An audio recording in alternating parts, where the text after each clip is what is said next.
Franklin County Commissioners meeting, June 28, 2017.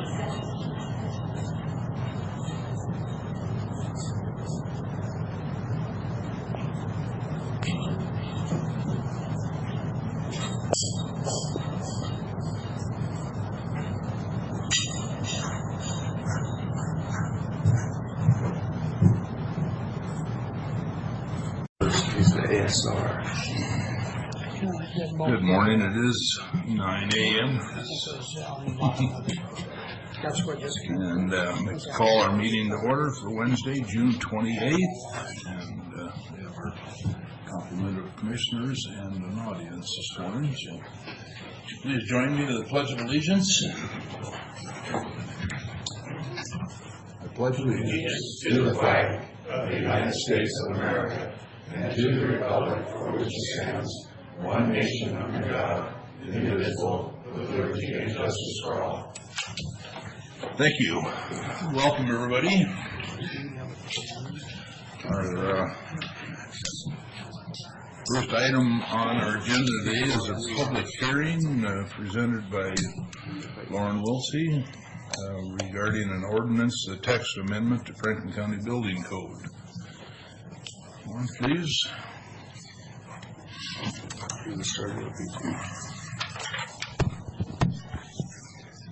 Okay. What we have in front of the board this morning is a public hearing on a proposed amendment to the Franklin County Building Code, Title 15, Chapter 12, subsection 230. And it's a section of code that adds to the state building code provision related to expiration and revalidation of building permits.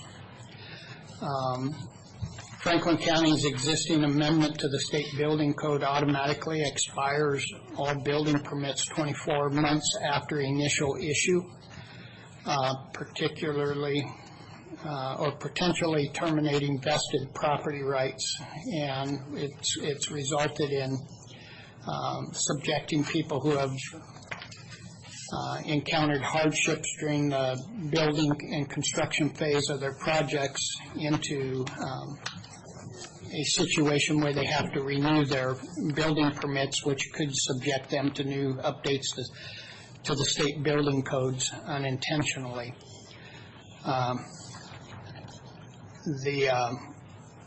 What we did is recognize this. A landowner who had just recently been annexed into the city brought it to our attention that this created a unique hardship for them, and then upon reviewing it and looking at it, the board kind of concurred that we needed to consider an amendment. The planning department and building department proposed a code amendment, published it in the newspaper, and did a non-project SEPA review process on it, in which no comments were received in relation to that. And so what we have in front of you is a proposed ordinance to amend Franklin County Building Code to remove that audit, or to, I guess, revamp it a little bit to allow property owners to extend their building permits at the end of the first 2 years based on some provisions. And that is that unless the owner they would terminate unless the owner of the permit has requested an extension in writing and can show cause acceptable to the director of planning to grant an additional 180-day extension of the permit. So, and then we put in a clause that in the event that a building permit expires prior to the final inspection and approval by the Franklin County Planning and Building Department, a revitalization of the original permit may be requested within 30 days after the expiration date, subject to the 25% fee of the original permit fee. Said fee shall be paid prior to any further inspections, approvals, or the issuance of a certificate of occupancy by the department. This little bit of change basically gives landowners who may have forgot a 30-day grace period to still continue their existing permits, after which they would continue to be handled in accordance with the current statute, that they would expire and then have to either renew or basically reconstitute their permit. And then we go on, no more than one revitalization permit shall be issued upon the expiration of a valid building permit. A revalidation permit shall be valid for 180 days and may be extended for an additional 180 days if the owner has requested an extension in writing demonstrating cause acceptable to the Director of Planning prior to the expiration date. Further extensions may only be considered if the exterior of the structure is complete and, in the opinion of the Director of Planning, the outward appearance of the building structure is that of being complete and finished, including compliance with the requirements of the landscaping and screening chapter of the Franklin County Code or zoning ordinance as amended. And then expired permits that have been appropriately extended shall be subject to new application review and may be subject to state code updates. That's kind of a little notice on there. Just for the record, Lauren, I think you left the word "not" out of that last sentence. Well, I might have. It makes a big difference. Okay. Yeah, not been appropriately extended. So these last two parts are in the current code. The current code that the county put in place does require, after revitalization of a permit is reconstituted, to within the first year, so it gives them two inspection periods, in other words, 280-day periods in which to extend their permit, and then the outward appearance of the building has to be more aesthetically pleasing to the neighbors. Sure. So, Mr. Chairman, if I may just take a brief moment to add to Mr. Wilsey's comments. I'm the one that brought this forward because a Franklin County citizen pointed out the difficulty for those people living in areas recently annexed where their county permit might forcibly expire after 24 months, even though they're being diligent and making an effort to finish the project. And then because they've been annexed into the city, they then have to go to the city and get a whole new permit at whole new cost, and potentially have to adjust a lot of the work they've already done to meet current codes that may have changed over the previous 24 months. So it's particularly onerous on people who have been annexed into the city. And so this proposed change really does two things. It provides more flexibility for the county to help our citizens be successful by recognizing that there is no cookie cutter, everything one size fits all 24-month permit, and balances the public interest by saying, but you don't just get one for asking, you've at least got to show that you made a good faith effort to make progress, and it appoints Lauren as the planning director to make that judgment. So on the legal side of this, if we pass this, which I think this is a good plan for the residents in Franklin County, if the city annexes, can they override this? Can they override this rule we have? So let me speak to that, if I may. We have an agreement with the city that permits that have been issued by the county will continue until those projects are closed out. And part of the premise there is that the county received the fees for the permit, therefore the county should do the work of inspecting and closing out. Okay. And so the short answer is yes, and the longer answer I That's good. I just wanted to be clarified in that, make sure. And then the other thing I had a question about was 25%. Now 25% depends on the square footage, the plan, whatever. Correct? So you can't say this is going to cost another $1,000, another $500 in a sense. What's a base? Or there's a base, isn't there? There's a base table based on the total permit valuation, and that there's a table that the county has adopted that applies and determines the permit based on that value. So 25% is to cover the cost. Yes.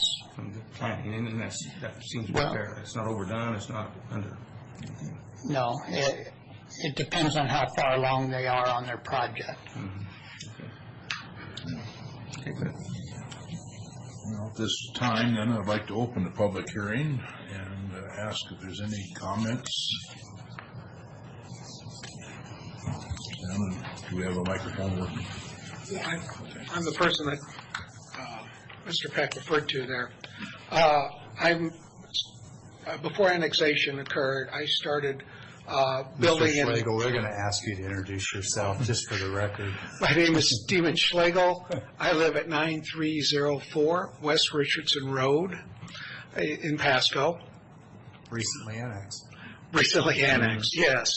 I started the building, financing myself a garage extension and building it myself. And then I was annexed into the city. At the time I got the permit, they said, well, no problem, we'll give you, another year extension on your building permit. So I went along like that. And about 6 weeks ago, I went in to get an extension for that 1 year, and I was told, no, I could not get an extension. So I went to the city and asked them about, well, okay, I've got this problem in the county, and the city's going, well, we don't know. We've never run into this situation before. So I came back to the county to see if, this could be fixed somehow. Last fall, I finished up the site prep. I put in the foundation, the stem wall, the snow hit, and, there was no progress over the winter, but I also backed up all the construction people. Like, I have to wait 3 months to get a roofing contractor to go out there and put a roof on the thing, when I can't start the electrical work until the building's dry. He doesn't want the wires exposed to the rain. So all of a sudden, all these things start happening, and it extends out the building for it, and it goes beyond my permit period. Okay, and some of those inspections are not very frequent. They're when you go for your sheathing and framing inspection, your electro has to be installed, and you go from really a stem wall to you've got a building up with no inspection in there. So it's, there's some things have big jumps that take quite a while to do. So I really need an extension for my permit. It would be nice to have it for a year because as I do the work myself, and let's face it, I'm 63 years old, I'm not a young man anymore, it takes me a little bit longer to get things done. Thank you. Any questions? I just point out that the big challenge that prompted you to call was that there was this hard 24-month deadline in the county code, and you didn't have the opportunity to get another permit. Your only option was going to be go to the city and essentially start over. And that's what we're trying to fix today, is to remove that hard 24-month deadline. As long as you can show good faith, as I think you have, then Mr. Wiltsey could extend it. And so just trying to add that clarity for your story. Yeah. Thanks, Steve. Thank you, sir. Yes, brother.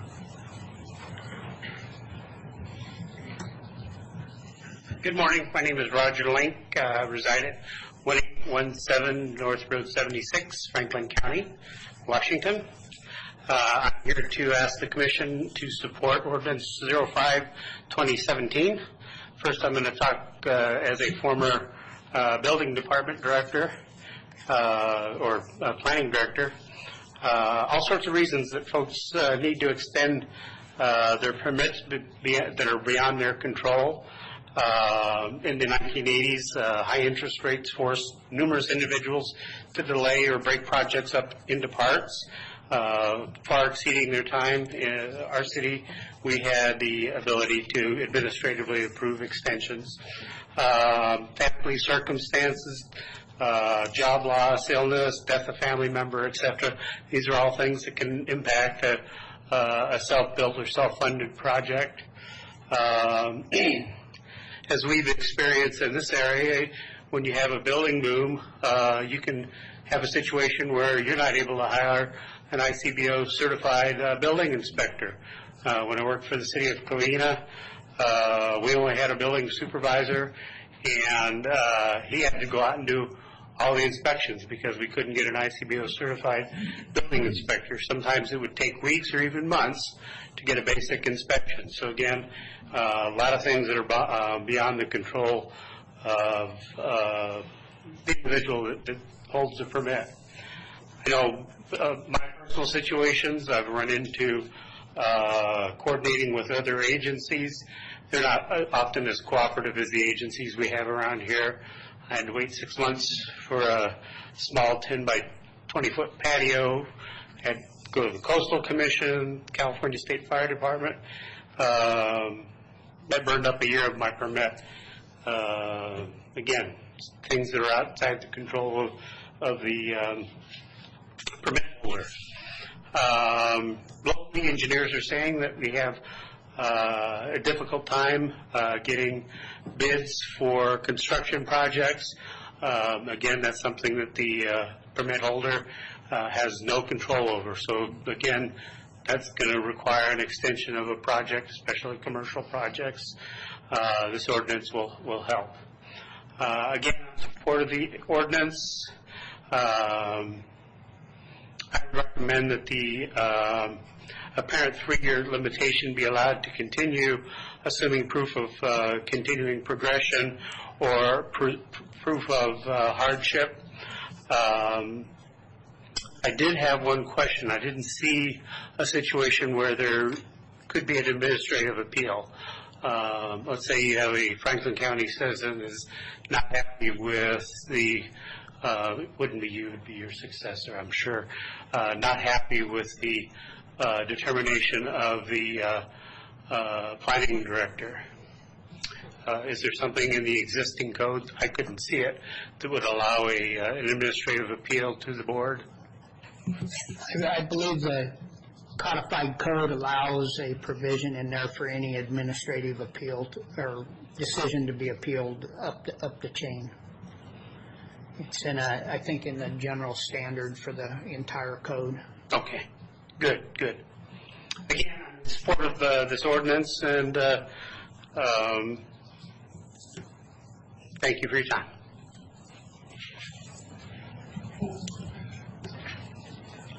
Anybody else like to speak for or against? Any other comments? If not, we'll close the public hearing. And commissioners, do you have any closing comments? Yeah, Mr. Chairman, real quick. A draft ordinance was produced back when this package was put together, and I submitted recommended changes to staff on June 21st in an email. Mr. Wiltsey has a copy of those proposed changes. They're relatively minor, but I think important, or I wouldn't have submitted them. It takes some terms like building official, which in my mind could be an inspector, it could be the director of planning, could be a number of things. And it specifically calls out the person responsible for receiving these extension requests as being the director of planning, which of course he could delegate if he weren't going to be available. Lauren, do you have the copy that shows the markup of the actual proposed changes?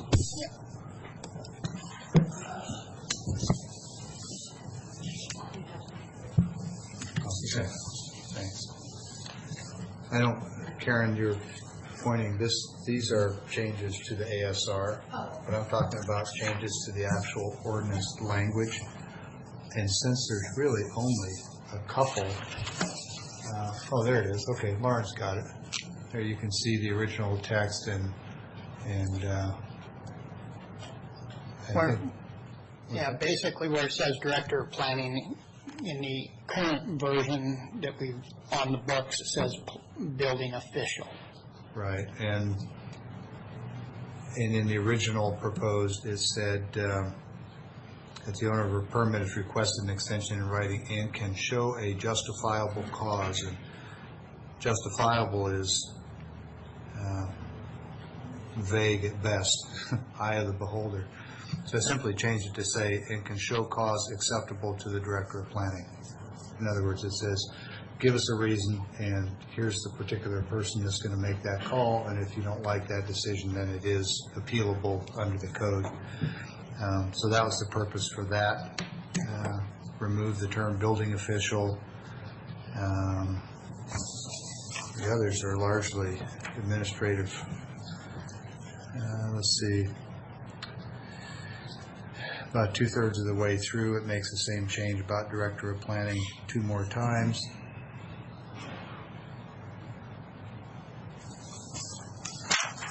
And that's really all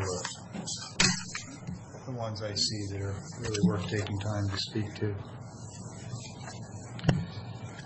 Lauren, is that the June 21 text that I sent you? Okay. This is here. Yes. Yeah, and the intent, just to be clear, is that some of the language that was in the original proposed one, I didn't think was as effective as it needed to be. To say justifiable cause, well, that's in whose opinion, and then it goes on to say the building official, but that too is vague. So you've got a vague standard and a vague person, so I just changed it to say show cause acceptable to the planning director. That's really the principal difference. So do we have a clean copy of this that we can vote on this morning? That's in your resolution, is that? This one here is? Package. Now, this one is a mark-out copy.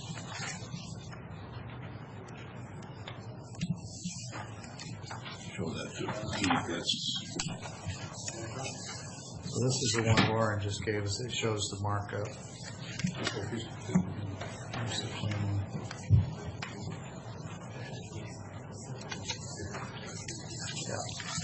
Yeah, the resolution that's That looks like attached. If there's no further comments from the commissioners, I would entertain a motion for ordinance 05-2017.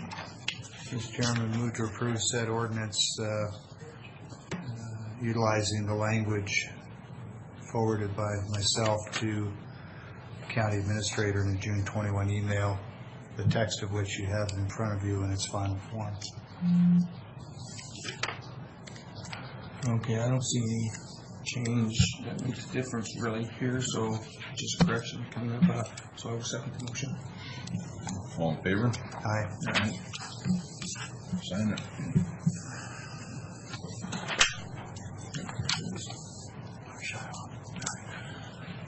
Thank you.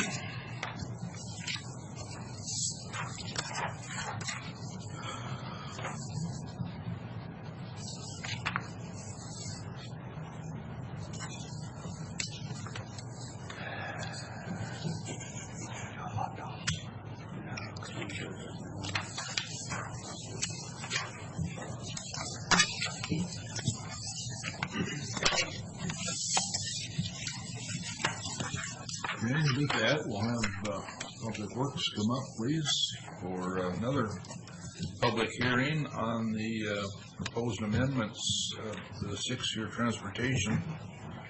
And Mr. Chairman, while we're waiting them to get seated and before Mr. Schlegel leaves, I just wanted to publicly thank you because I know there are people out there that this impacts today and will impact in the future. And frankly, there's really nothing on our side to bring this to our attention if a citizen hadn't said, hey, there's a glitch here. So thanks for doing that because you probably saved a lot of other people some heartache. Thank you. Morning, gentlemen. Good morning. Thank you, Mr. Chairman, and good morning to Commissioner Miller, Commissioner Peck. Good morning. The purpose of this public hearing is to consider the amending of the transportation improvement plan for the years of 2017 through 2022.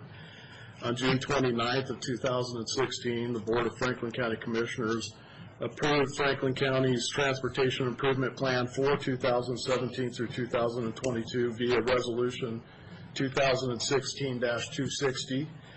Due to a current call for projects under the Highway Safety Improvement Program grant, we are requesting the board's consideration for the addition of 5 projects identified as install flexible guideposts countywide intersection improvements, surface-mounted shoulder rumble bars, Glade North Road, install guardrail, Ringgold Road, and install permanent LED radar speed signs.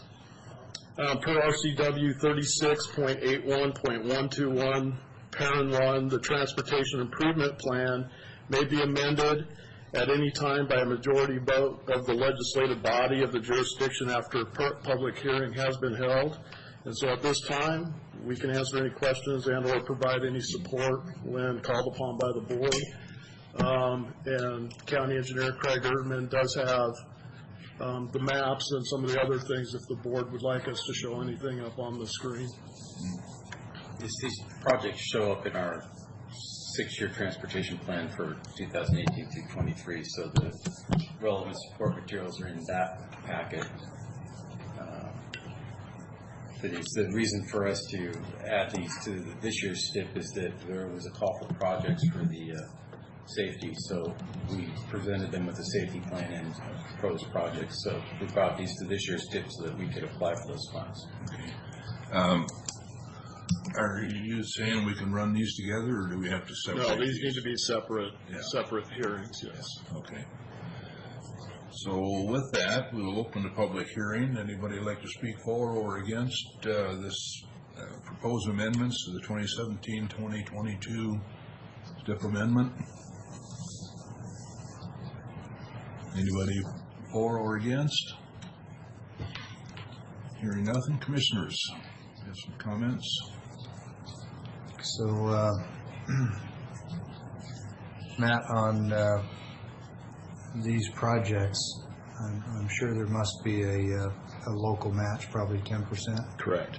And you're comfortable that you've got funding either available or programmed to cover that? Yes, right? Yeah, at the time, correct, yes. I know the answer. I'm just Yes. I try to use these meetings to help people understand what it is we're doing.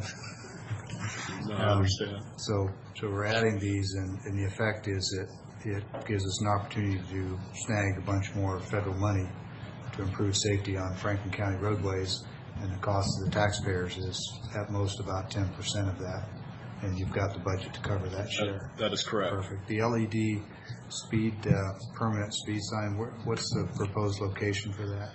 There's 3 proposed locations. So would we be buying equipment, or is the project to actually buy equipment and site at a particular place? Because I'm surprised to hear there's 3 locations, because I thought there was only 1. Well, for these specifically, because these, they're selected from a safety kind of improvement plan, and which is based on the data. So is the amendment for 1 of these or 3 of I these? believe this one is for 3 of them. Okay, I didn't see Yes. that. I thought it was just for 1. Okay. And there's no, for people who may be curious, there's no correlation with law enforcement here. These are advisory to the public so they know how fast they're going. It's not part of a law enforcement tool. That's correct. Okay. Mr. Chairman, no other questions, but happy to make a motion when the time is appropriate.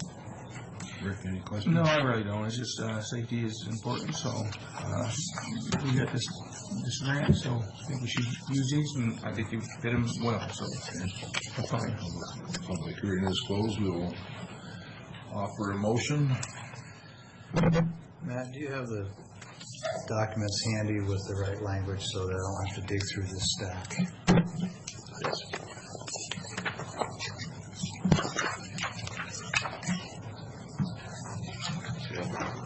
For some reason, Karen likes to stack all these documents down here at my end of the table. I think it's payback for something. I found it. Thanks. See?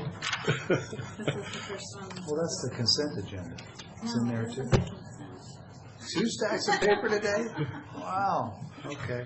We have a lot of business today. Yes. Okay, Mr. Chairman, move for approval of the 2017-2022 Transportation Improvement Program Amendment Number 2 as presented by and briefed by Mr. Mahoney. Second. All in favor? Aye. Aye. And then our second part of the public hearing, adoption of the 6-year transportation 2018-2023 STIP amendment. Yes, thank you, Mr. Chairman. As part of the Federal Highway Administration's allocation of funding, each state is required to submit a 6-year statewide transportation improvement plan that we often refer to as the STIP. The Washington State Department of Transportation compiles its plan from the regional transportation improvement plans submitted by the local jurisdictions. The Franklin County Transportation Improvement Plan for 2018 through 2023 covers the anticipated projects for the next 6 years, regardless of funding source. The first 4 years of the plan are fiscally constrained. Per RCW 36.81.121, the Board of Franklin County Commissioners will hold a public hearing to consider the proposed transportation improvement plan and hear testimony in favor of or in opposition to its adoption. Staff has prepared exhibits which can be displayed on the screen, and we can answer any questions and or provide any support when called upon by the board. Okay, with that, we will open the public hearing for the 2018-2023 improvement plan. Any comments for or against? Comments for or against? Hearing none, we will close the hearing. And commissioners, have any concerns or questions? If not, I'd entertain a motion. Mr. Chairman, move for approval of adoption of the 6-year transportation improvement program for 2018-2023 as presented and briefed by Mr. Mahoney. Second. Okay. And Mr. Chairman, before we vote here, I want to make sure that we've got the correct paperwork and numbers here.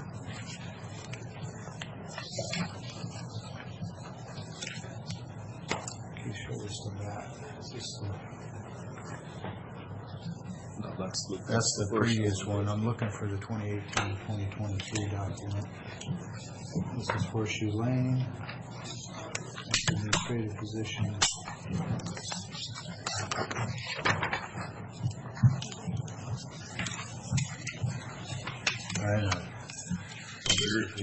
You signed the 2018-2023 version of it. You guys should look at what you're signing before I send it down there. Tell you what, we'll just sign the other document this time because they're both a matter of record. They're both legal. There we go. We're good.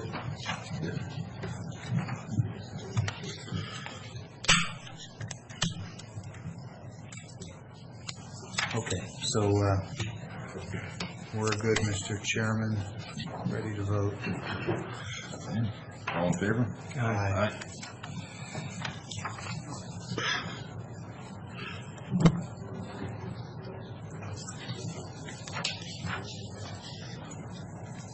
Okay, with that, we'll move on to the petition to vacate a portion of Horseshoe Lane. Matt? Yeah, the Public Works Department, on behalf of the Board of County Commissioners, received a petition for the vacation of Horseshoe Lane from owners of the majority of the frontage. Pursuant to Chapter 12.08.020, and I would say 08, I should say 08, sorry, of the Franklin County Code, upon the filing of such a petition, the Board of County Commissioners may, but is not required to, proceed with an intention to vacate the portion of road requested.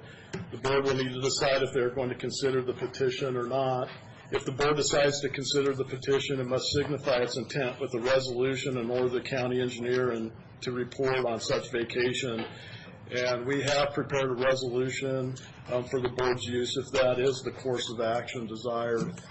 And at this point, we're just answer any of the board's questions. Questions? I just want to look and see which portion that is. You don't have a map on, oh, there. Okay, so the portion is, Red going yeah, off and Horseshoe. so where does that continue? I'm trying to see that. Doesn't. Well, where the red is, where does it begin?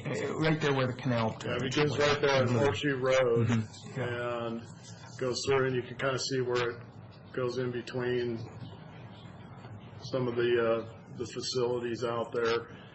And that the section you see, those are the property lines. So the first section lies in one parcel owned by the Rogers, and then a majority of it lies in the section owned by the petitioners.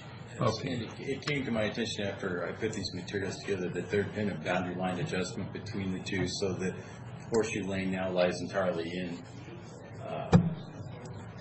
the petitioner's property. And its current status is county road. Yes, it is. And what's the ADT on that?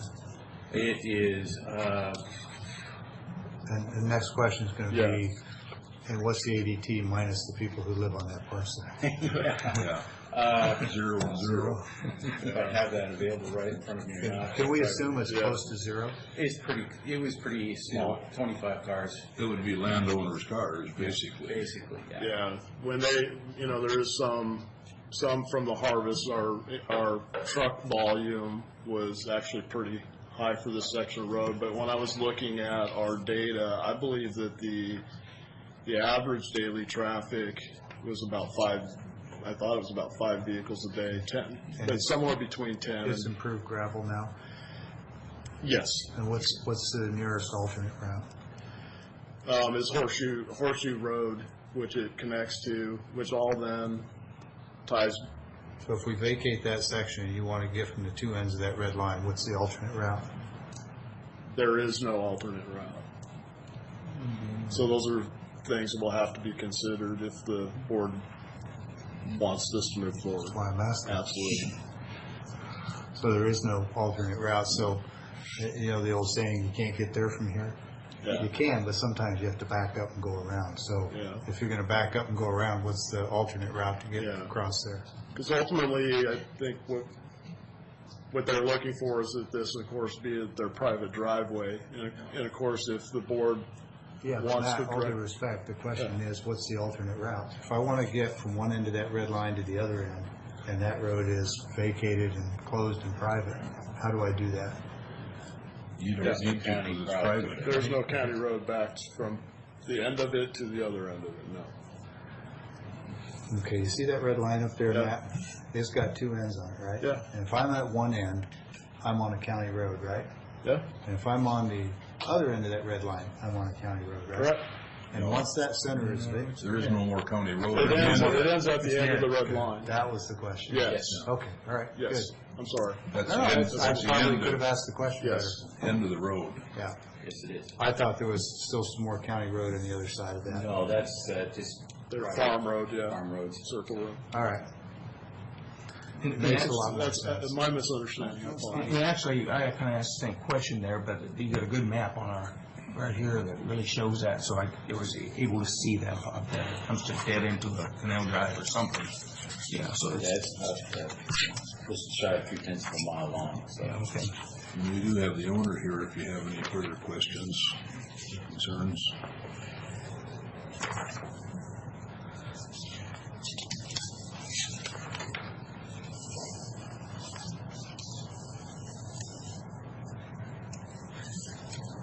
So We have I'm looking at the paperwork. The petitioners are the owners, right?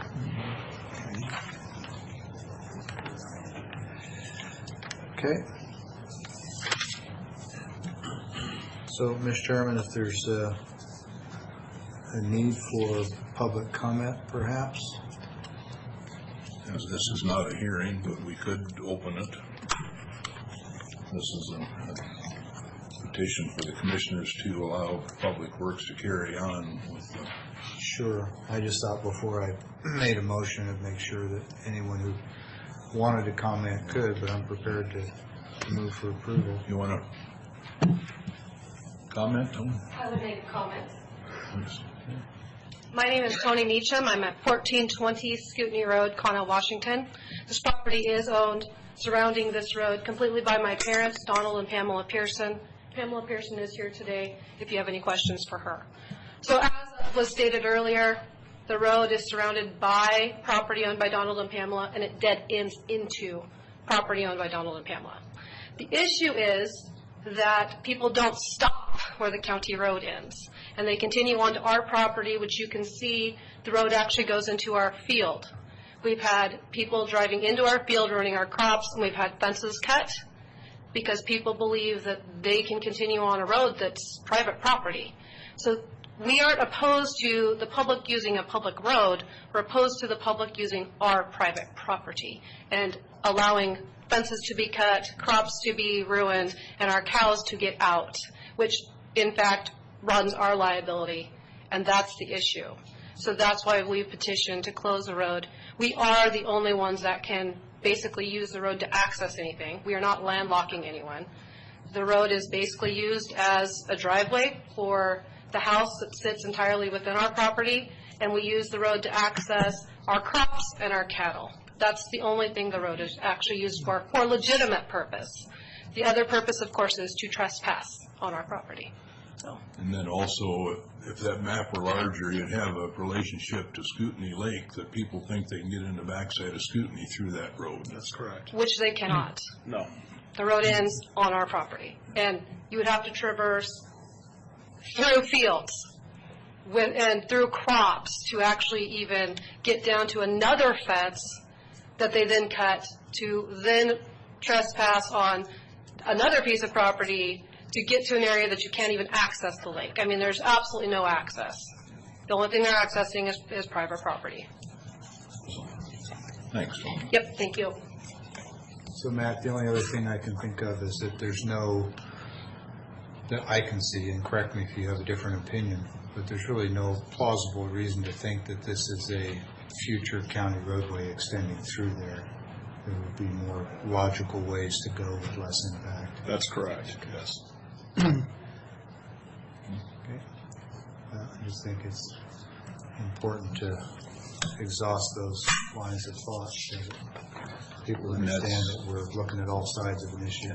I think that's what will happen after this, allowing them to carry on and get all those answers to bring back to us to actually vacate it. Is that not correct? Yeah, the county engineer, if the board likes to run, they'll occur in a public hearing. Okay, Mr. Chairman,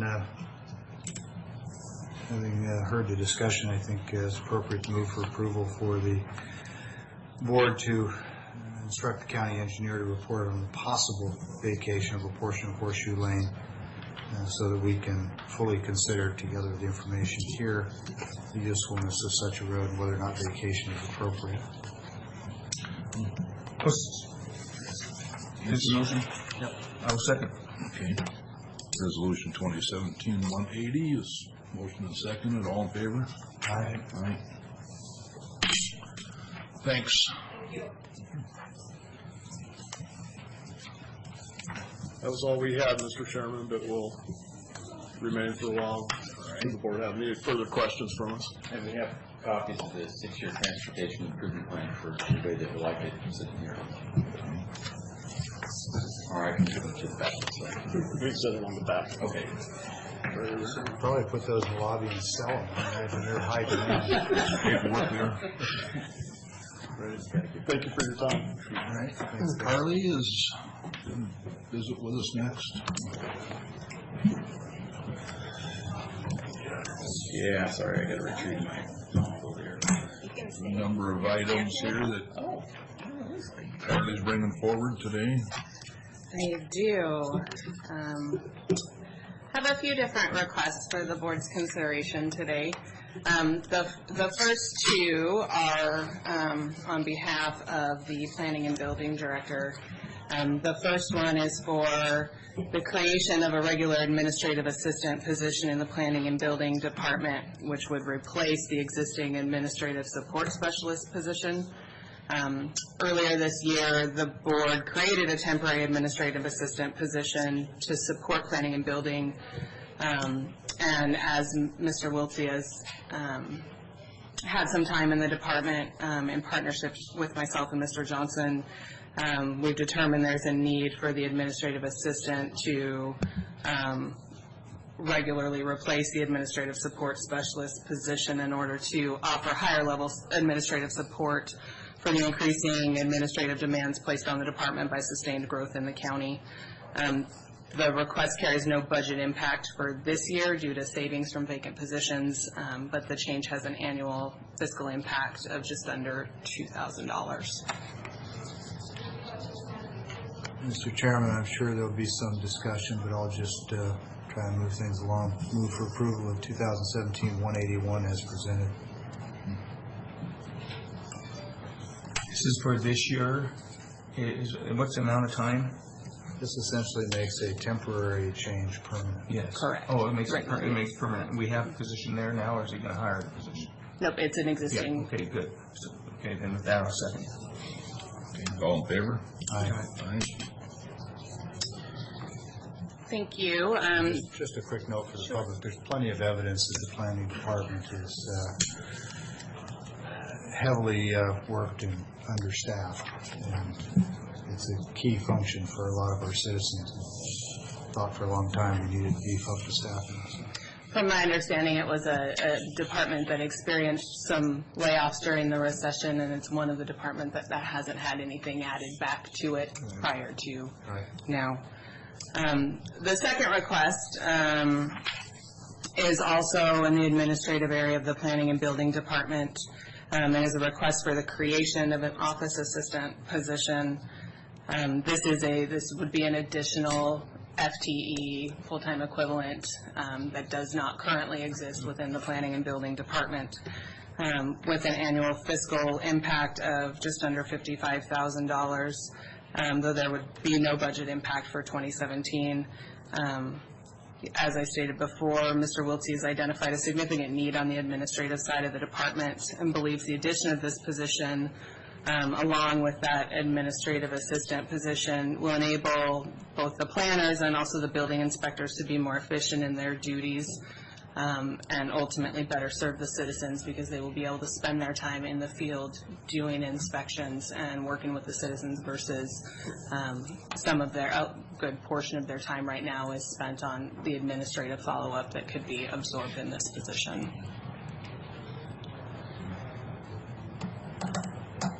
Mr. Chairman, that last resolution was 2017-181, correct? It says here.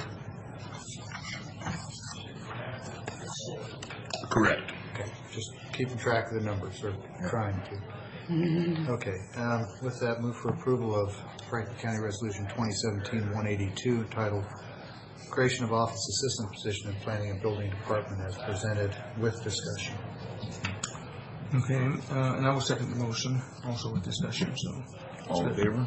Mr. Chairman, Yeah, it's discussion first. Oh, sorry. I'll defer to Commissioner Miller. We're just wondering, so we're actually going to have another office assistant position. What we've had is a new position, and just want to make sure that is needed. We've been using this all along. We have a new planner, and now we're getting an assistant. Will we need this position? So, We currently have. okay, let me just pair my question with his. You can Sure. answer them both at the same time. I've had some conversations with Keith and Lauren both about workload, and expressed a concern that I thought that they were understaffed and that we had building inspectors spending time sitting in offices doing paperwork while building inspections weren't getting done. And so I asked Keith to look at it, and so if you just address both of those together. Yes, I think that is a major concern underlying this request. And while there's a backlog, of initial work that needs to be caught up, there is also a long-term need for that additional support, again, to allow the building inspectors to be out in the field performing inspections.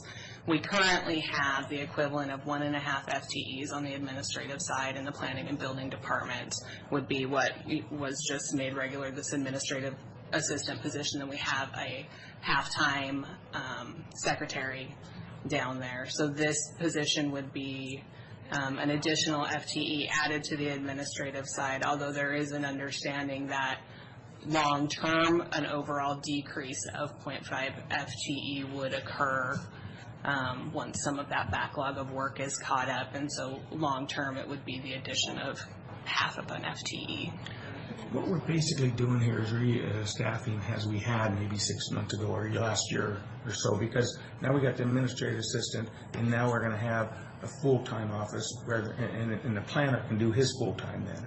And that's how we were about a year or so ago.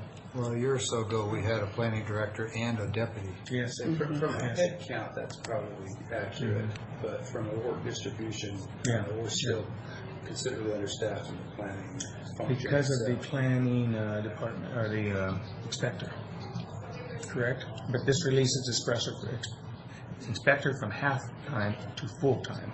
No. No? This is the part-time secretary's position will eventually, if this is approved, will become a full-time position, but that individual is probably expected to retire in the next 6 months or so. So the net effect in terms of administrative personnel will be an addition of a half-time person over time, even though for the short run, it will be 1.5 people. Okay. Okay, at this time, the code enforcer is half-time code and then half-time building inspector. Yeah, okay, good. And he's one whose ability to perform those functions out in the field is greatly impeded by the necessary statutory obligations for notification, particularly around code enforcement. He's spending his time in the office making sure those notifications are happening in compliance with the law versus spending more time out in the field. Yeah, well, planning and code enforcement both are heavily admin-oriented. A lot of compliance and paperwork. Think about short plats and projects and inspections and permitting. It's heavy on the admin side. Okay. No further questions? All in favor? Aye. Thank you. Moving away from planning and building, the next request is on behalf of the facilities department. The facilities director, Ms. Wagner, is requesting the elimination of the facilities and grounds custodian position and the addition of one more facilities maintenance technician position for a total of 2. The nature of the work performed by the facilities department coupled with the size of the department has resulted in a sustained overlap of job duties to the point where the duties performed by the existing facilities and grounds custodian position are really no longer substantively different than those performed by the facilities maintenance technicians. So it is not necessary for one position to be solely devoted to the duties associated with grounds and custodial. The request carries a fiscal impact of just under $5,500 annually, but no impact to the 2017 budget. So it sounded like the level and complexity of work is really no different. It's just the specific type of work, right? One is focused on grounds and the other is broader in scope. And what I'm trying to get to is why the increase in grade or compensation if the work is relatively comparable. It's just that instead of spending all your time doing this, you're now going to do this and this. But less of each. Previously, when we analyzed the position, the scope of work and the skill set required to perform the work were not comparable. The grounds and custodial position was very focused on, the custodial needs of the facility as well as the groundskeeping. Because of the nature of that work and the time frame in which it has to happen, where the reality of the situation is the bulk of the facility staff gets together and takes care of the custodial before the courthouse opens, and they're all mowing the lawns on Fridays together. So it's very much a homogeneous body of work that is broken out into different categories and different grades of job classification, but that does not reflect the reality of what needs to be done and when it needs to happen. You want to help me out, Jennifer? There was a landscaper designated specifically for the job, especially since we had the inmates. They were essentially babysitters of those inmate workers that we had doing all of the grounds. Right now we have one seasonal who works 3 days a week, and he is taking care of other grounds that we have, museum and the annex, public works, and that we are doing on Fridays where the entire team is doing the courthouse. The need for a maintenance tech, specifically somebody who knows how to work with tools and not just push a lawnmower, is greater than the landscaper need in our department. So. That's what I was looking for. All right. Thank you.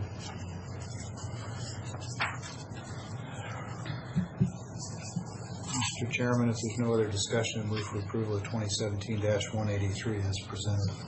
I will second. All in favor? Aye. Thank you. The next item for your consideration is on behalf of the county clerk. He is requesting authority to make a step 3 job offer to a candidate for one of 2 deputy clerk openings. The identified candidate has 5 years directly related experience, including 2.5 years in a county clerk's office at another county.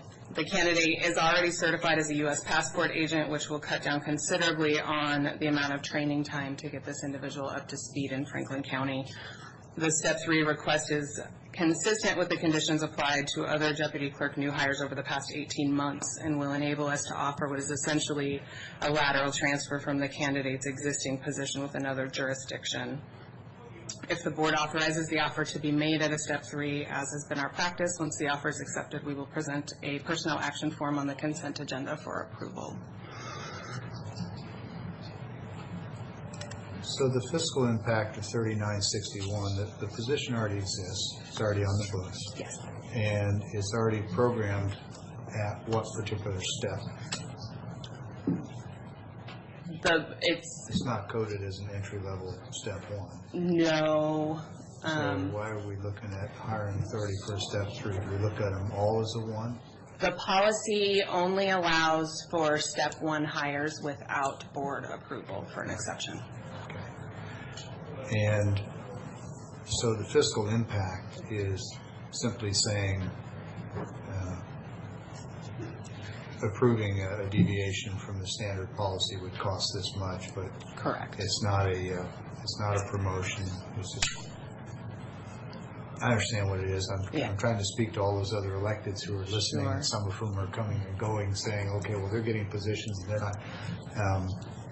Step 3 is just recognizing that this person is coming in with a set of skills already established, and that it's what the market will bear, and you're not going to get them in the door at a step 1. They're not going to take a pay cut to do the same job here that they're doing somewhere else for more. Correct. And part of the 2018 would be the COLA also in 2018, wouldn't it? We actually have not settled wages for the courthouse unit for 2018. We'll be opening, they have a reopener for wages and benefits. So I did hear you say lateral from another county. Another jurisdiction. Jurisdiction. Mm-hmm. Okay. But with experience in another county clerk's office. Yeah. You know, it brings up a question for another day, but I'll throw it out there now, which is, if our policy is that you come in at whatever the grade is for the position, step 1, and you need board approval to go outside of that's all fine and functional. The thing I'm curious about is, what do we budget to? Do we budget these positions to a grade in step 1, the ones that are vacant? And is that smart? Because we're not really necessarily looking for step 1 folks most of the time. We typically budget to the incumbent for an existing position. Okay. That makes sense. If it's vacant at the time of preparation of the budget, we budget it as step 1. Mm-hmm. Is how we have. And maybe that's worth looking at, is maybe we ought to be budgeting more to a step 3 or 5 or something.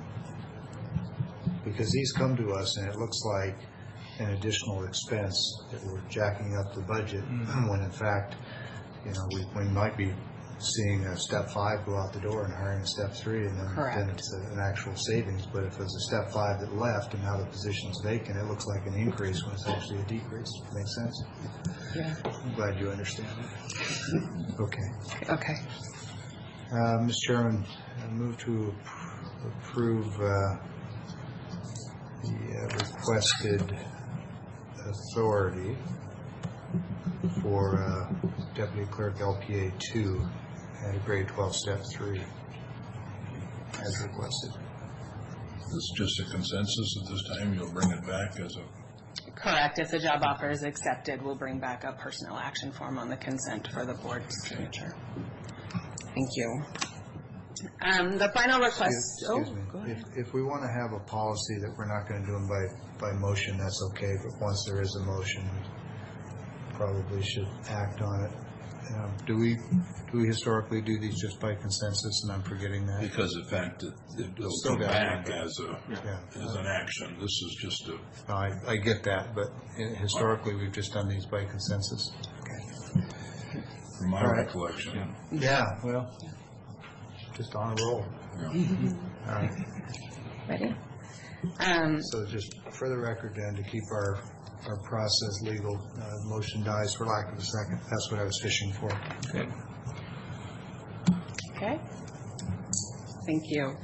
The final request I have for you today is on behalf of the sheriff, who is requesting the temporary addition of a full-time corrections clerk to allow for training and transfer of knowledge from the retiring tenured corrections clerk currently in the position. The request is short-term to conclude on October 3rd, 2017, and the total cost of just under $13,000 will be paid by 2017 budgeted funds. So, Mr. Chairman, I particularly like this personnel package out of all of them today. The others are fine, but what they call tribal knowledge, what exists within an organization, and tribal is not some sort of a native reference, it's a generic reference, but tribal knowledge has a huge value attached to it that often goes unseen, and I think it's smart to do things like this and create overlap so that you've got that retention of as much of that as possible. So happy to support this one when the time is right. Okay, Mr. Chair, move for approval of Resolution 2017-184 as presented. Second. All in favor? Aye. That is all I have for you today. Thank you very much. Brings us to the public comment portion of the agenda. Seeing none, we'll move on to payroll and warrant.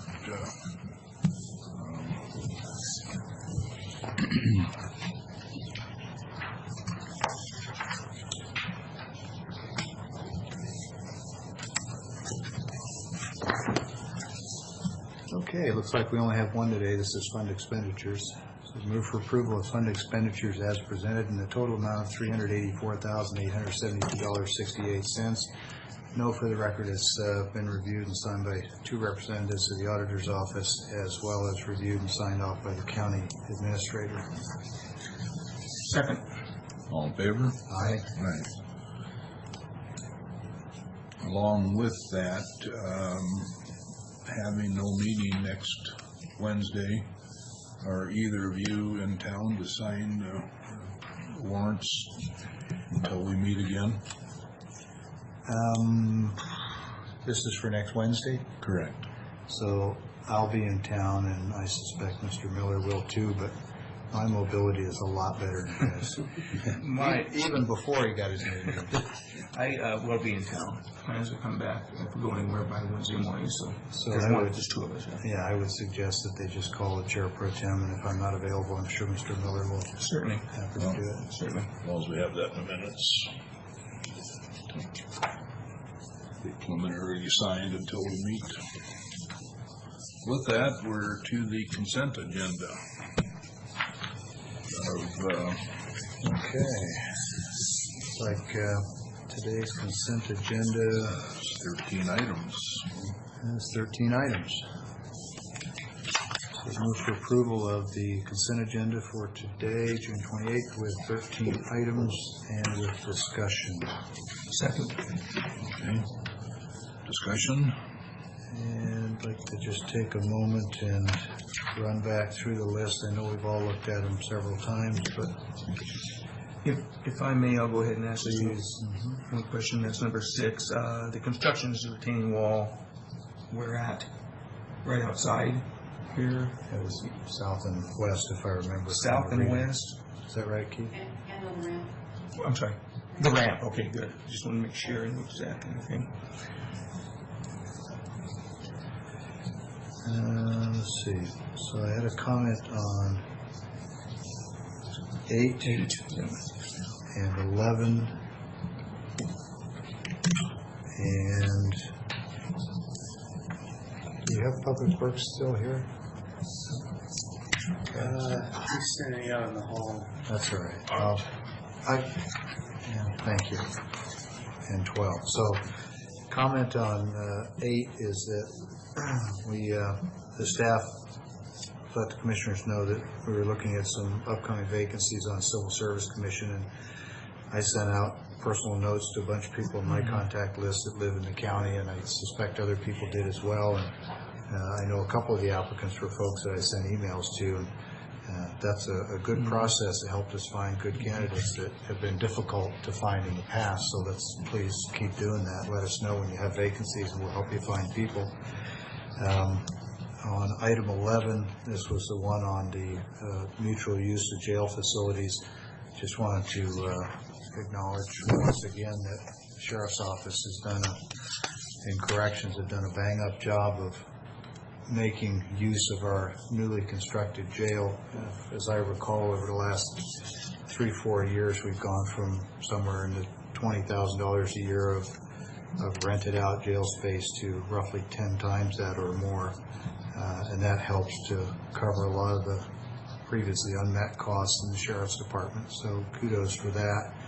And I understand the other thing it does is it puts us on parity so that we're not renting ourselves to County A for a different amount than we're renting theirs. Because there was a disparity where we were paying them more for theirs than they were paying us to use ours, and that just doesn't seem very smart. So that's a good fix as well. That's all the comments I had. Were you going to ask Matt? Oh, yeah, I'm sorry. That's right. Matt, on 13, 12, excuse me, 12, on the claim for damages. How, why don't you come on up here for a sec? How comfortable are we with our ability to analyze a section of road there and know that what the conditions were? I mean, this was regarding a pothole and a particular period of time.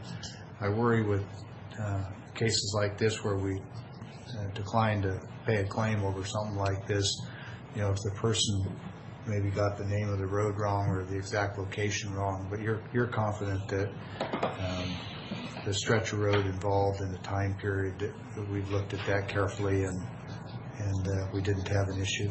That's correct, yes. I know the answer is that you wouldn't have sent us the package if you haven't done that, but just trying to add an extra layer of scrutiny, scrutiny, because if we're going to decline somebody's claim, I want to be sure that we've done our homework and we're not. Yes, absolutely. And Matt, if you can know, yeah. Did you or the deputy attorney or somebody talk to this person afterwards to make sure or find out what? I don't have direct contact. We received the packet from the prosecuting attorney's office, and then we review it based on the information we were given. My response to them was based on their description of where this occurred. I did make an assumption that it occurred on that specific road, but I had no way of, because I had no contact with the individual to verify that. Based on their description of where it occurred, they said Eltopia, and then Holly Drive. And so I based ours off of the fact that she was on Holly Drive. And because of that, we received no no complaints about or any information about a pothole. And reviewing our cost accounting software, we show that no potholes were repaired. And I talked to our supervisor, our lead tech for the Pasco road crew, as well as the blade operator out there, and they corroborated that the same information that I got. Okay, so, yeah, in other words, you haven't talked to the claimant since this time? No. Just the package? Okay. Just the packet. I just was reviewing it based on the information that was provided me. So is there a possibility that, let me rephrase it, have we reasonably ruled out the possibility of a simple miscommunication about what road this was on? I mean, I really hate to think one of our citizens would submit a claim for pothole damage for a pothole that doesn't exist. Correct. And so it has me searching for other explanations, like maybe there's a miscommunication about exactly what stretch of road we're talking about. Yeah, I mean, what I do know is Holly Drive doesn't have a direct connection to Eltopia West Road, so when they put Eltopia on there, I assume the Eltopia area, it is outside of Eltopia a little bit, but then they had Holly Drive, so I looked at the whole of Holly Drive, the full length of that. So there could have been a miscommunication, but based on the information they provided and what was provided to me by, and I did note that I have to assume that based on the claimant's description that it was on that particular road.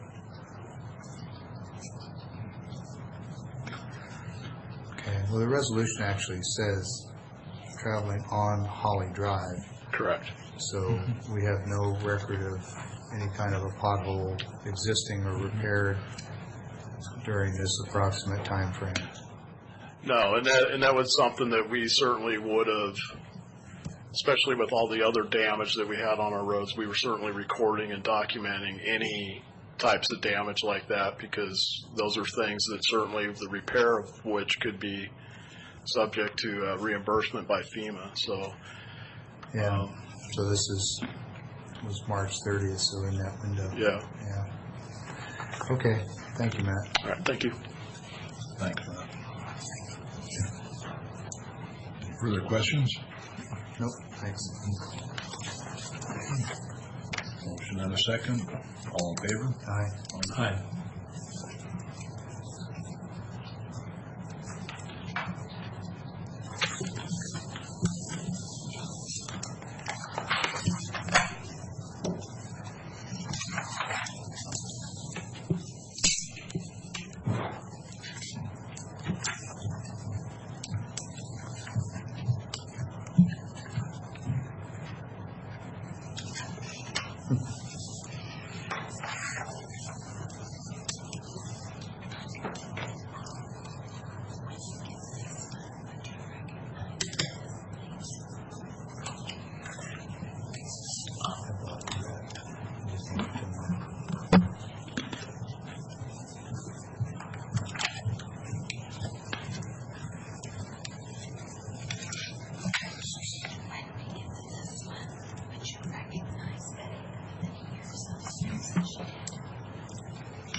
Lauren, while we're signing these, I see Mr. Mullen is here, and I think he has a question about plats and Mylars. Have you two had a chance to talk? We have. Okay, so did you get what you need? Yes. Okay. Thank you. Yeah. Is there a problem? No, just not in order, so I just wanted to... Nope, I started at the bottom of the stack and I'm working to the top because I wanted to confuse you. Yeah. Looks like it worked. I'm going to put in order as I go, if I can. Sure.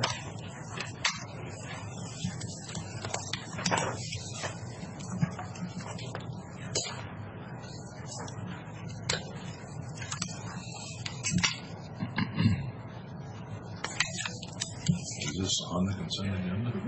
Okay. Start it back up the other end from that.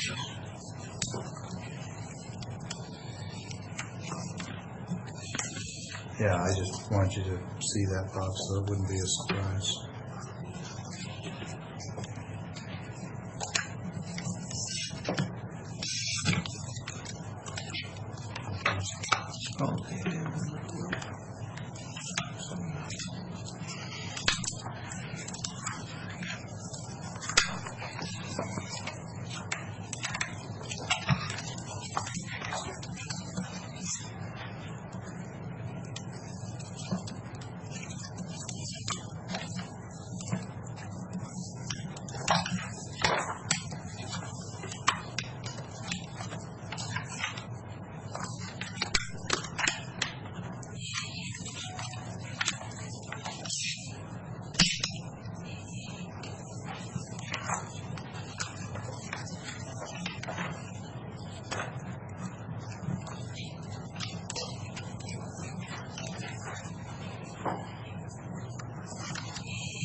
Karen?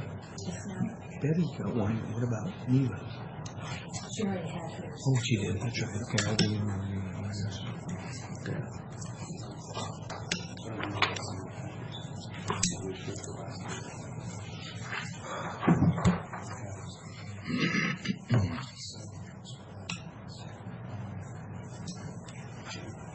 I just don't know why it was here. Oh, I see. Signature for an added change.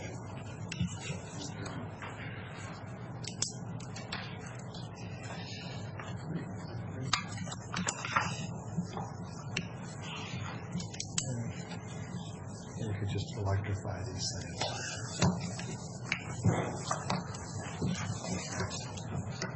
You got that?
Where are you finding all these?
We have here as part of our resolutions a certificate of appreciation for Betty Boston for the Civil Service Board.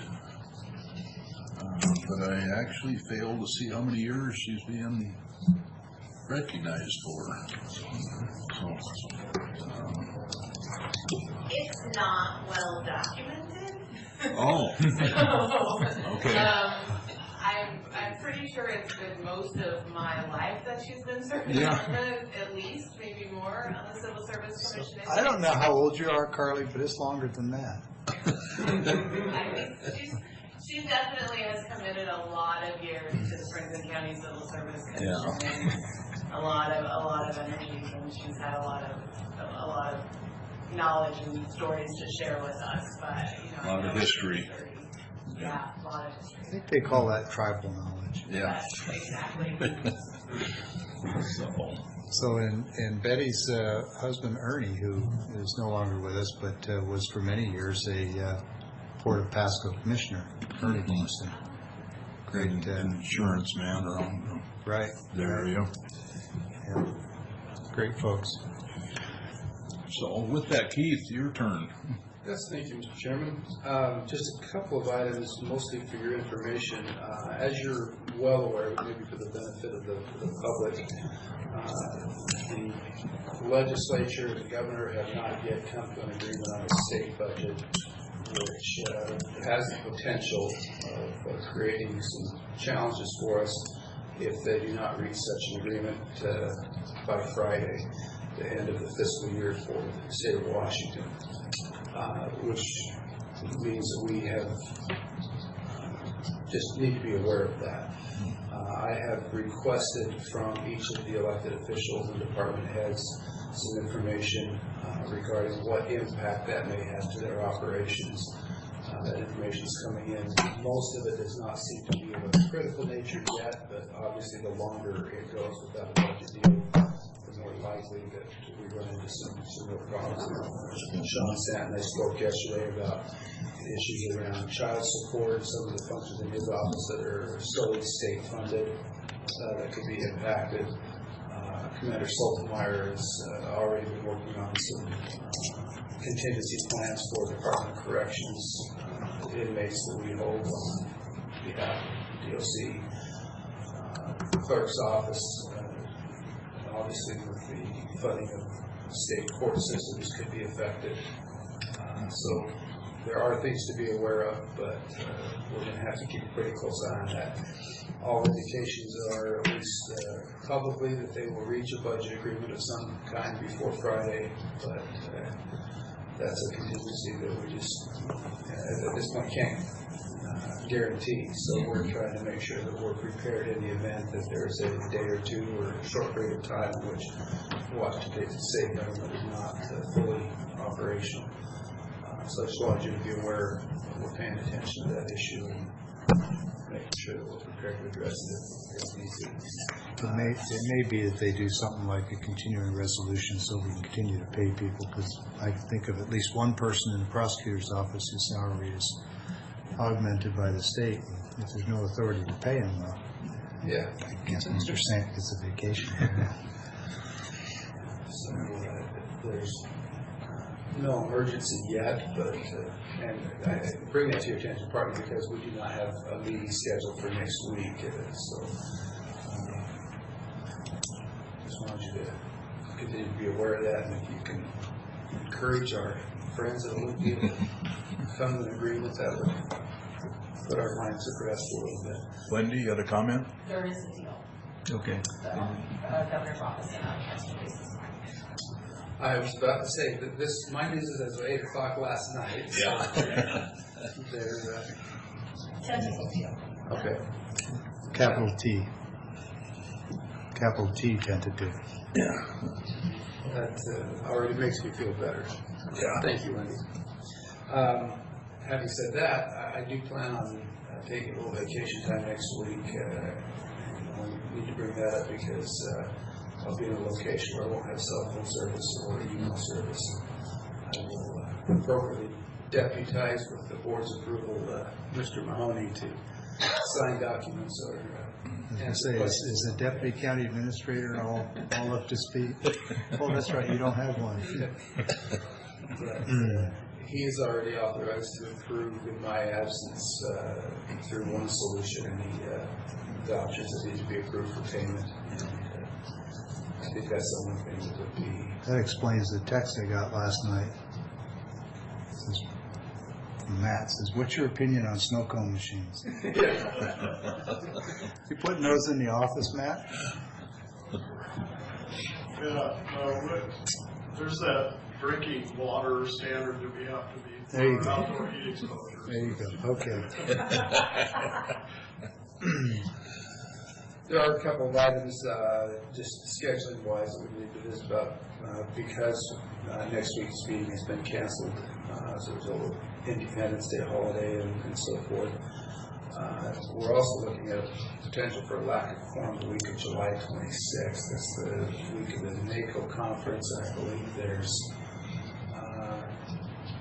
Commissioner Miller's going to be in Olympia at a Hearst decision meeting, so we may want to look at rescheduling our meeting that way. We need to know what your preference is. And some of the reasons why I did go ahead and think that's because some of these other meetings we talked about by county stuff never came to agreement yet when we're going to do those. So because of that, I went ahead and just scheduled that. But I'll be out of town July 26th, so if you're going to have a meeting, you two obviously have to be here. Can your Hearst thing be done some other time? It might be able to. So that's what I would look at. And you know, we're talking about see what the schedule is that week on the meetings. If we need it, I'll just do it. Although, you know, it'd be fine with me if you don't hold any more meetings while I'm gone. You like that? Let's see, the last time you gave the sheriff a raise, what else did you do? You guys were bad, I tell you. Didn't know you were going to be gone 2 weeks in a row, though. I even saved it for the next week. Well, I'm not. I'm just going to be gone. No, this time, but I'm talking about the last time. So am I correct that... Well, Rick's not sure that he's going to Hearst. Yeah, it depends. We're talking about that, okay? Let's just see. I haven't done anything yet, so. Am I correct that none of you are planning on attending the NACO meeting in Ohio? That's correct. Oh, you're not? Okay. No. I looked at the agenda again, and I said, you know, there's two things on here. I can get 90% of it by reading the paperwork. You can't spend $2,000 of taxpayer money to go listen to two things. It's just not worth it. Sometimes I like having one person there in case it's something that affects Franklin County that they can bring back or they can say in some of the meetings, and I thought you were going to go. Well, it's in Franklin County, Ohio, so, right. You know, Franklin County is already going to be represented. Right. Yeah. And, you know, and there's some things on there that, and then working with other community counties and things, and I thought, great, but I'm not in shape to go anyway, so. You know, and I'm not going. So, okay, so, yeah. No, I have to agree with Commissioner Peck. By the time you get done paying the airfare and the conference fees and for what the agenda shows, it's hard to justify. Okay. I believe that's, do we need to, Karen, discuss date for a bi-county meeting with Brad Banks? Give me and let me know what dates they would have available. It looks like we're going into August because the dates they gave me in July, the 25th and the 26th would work, but now not, and we haven't heard anything. Okay. I almost wonder if we don't need to hear from Brad Banks and see what he's got available before we go through this drill again. Sure. I agree. Yeah. I'll talk with Kyle Sullivan and see what I can do. Yeah, I gave Kyle all the information I've got for Brad, and he's going to try to reach him that way. But we can keep throwing numbers out there, but if Brad's not available, it doesn't help us any. So let's get that established first. What's he coming to talk to us about? This Greater Columbia Behavioral Health consultant type thing we've been beating around for a couple of years. Right. Okay. Brad is the Wasatch's rep on that, and I forget what the acronym is for the mental health at state level.